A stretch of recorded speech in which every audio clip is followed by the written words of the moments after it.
Evening all, it's New Year's Eve and we're going to a party soon up the hill, not far from here.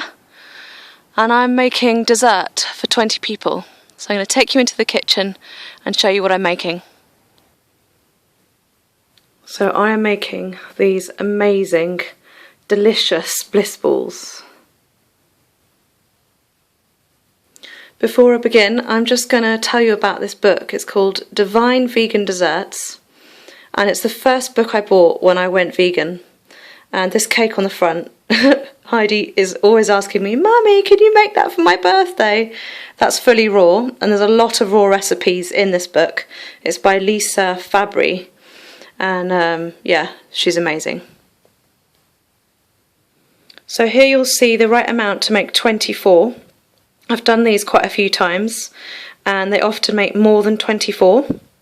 Obviously it depends on the size as well, if they're smaller than how she makes them. But because there are 20 of us tonight, I'm going to try and make at least 100. So I've got a lot of rolling to do. She also suggests some alternatives. So I'm not going to give you my quantities because I've basically tripled it. So that's why my bowls look seriously piled high.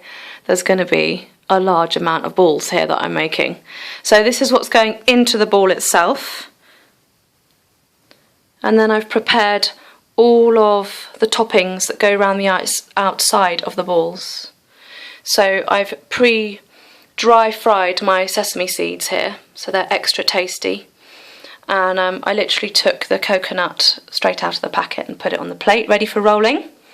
And this is raw cocoa powder. And this is the company I use, realfoodsource.com. They're amazing. And just in case you wondered, it's noix de coco râpée from your supermarché in France. So my ingredients that will make it all stick together are prunes and dates. And with the dates, often they say, oh, buy medjool dates, but they're much more pricey. So what I do is I get these. And then I soak them and make sure I get rid of all the water. And then they're ready to go. And if I don't have quite enough, I've also got pâte de date, which has already got all the stones out and kind of mushed up. So that's really great because I spent ages taking all the stones out of mine. So now for my dry ingredients, I'll tell you a bit about that. So there's my 3 bowls. So one half of this bowl is carob powder and the other half my unroasted Peruvian cocoa powder. This bowl is literally sunflower seeds and I blended it until it became a fine powder. My next bowl is mainly nut based. Cashew nuts, walnuts and almonds. So that's the nut part on the right here. And then here it looks at a slightly lighter colour because I was being a little bit stingy just because there's such a huge quantity. I think it's 6 cups full, which is a lot. I decided because I'm having so many yummy sweetness and chocolate that it'd be fine for me to add 1 cup of rice flour. It's organic brown rice flour. And now for the fun flavours. So I zested 2 oranges, and there we go in the beautiful bowl. And I didn't want to add too many different flavours in, so as well, just to kind of accentuate the flavour of orange, I'm going to put in this fleur d'oranger, which is basically orange water, and then a bit of poudre de vanille, which is very pure vanilla. So it's not easy to see, but I've put in my moist ingredients first and then my dry on top. with my chocolate and my orange. And now I'm going to test the orangé to see how strong it is, because I've never actually used this before. It's pretty strong, so I'm going to do half a teaspoon and put that in each time. So because of the sheer quantity, I'm having to split my ingredients in 3 and just to fit it in my blender. So I have to do this 3 times, so that's why I'm thinking about how much vanilla to put in each time. Literally the tiniest of dustings. Okay, let's see how my Omni-Blend will cope with this. So I started on low, but it definitely needs a helping hand. So I've had to pour half out into a bowl. I did it on medium, but it's not quite there yet, so I need to keep going.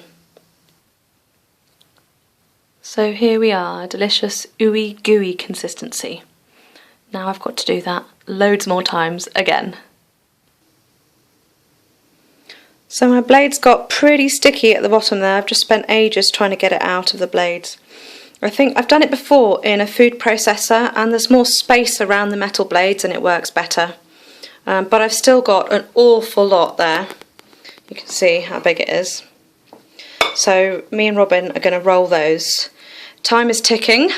It's already past 7 o'clock and we have to be there at 8 and I'm not dressed yet.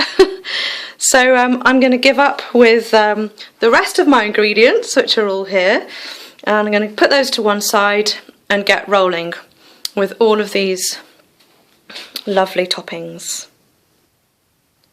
So once I've made my balls up, I am going to chop the top off of this lovely pineapple, like whoosh there. I'm going to put it in the middle, plant it into the centre of one of these lovely dishes when all that's gone.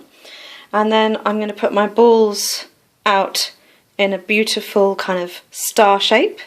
I'm going to decorate in between with these lovely golden raisins, some flashes of green circular kiwis, a few strips of different nuts coming out also from the centre. My limes are to stop my kiwis from turning brown, to keep them green. And then I'm going to put a few of these gorgeous little umbrellas in, to be more festive. And if I have too many, I can pop them in piles in my lovely heart-shaped bowls and put them in the centre as well. So here we go. Here's my first little pile. These are really good also if you put them in the fridge afterwards for maybe an hour.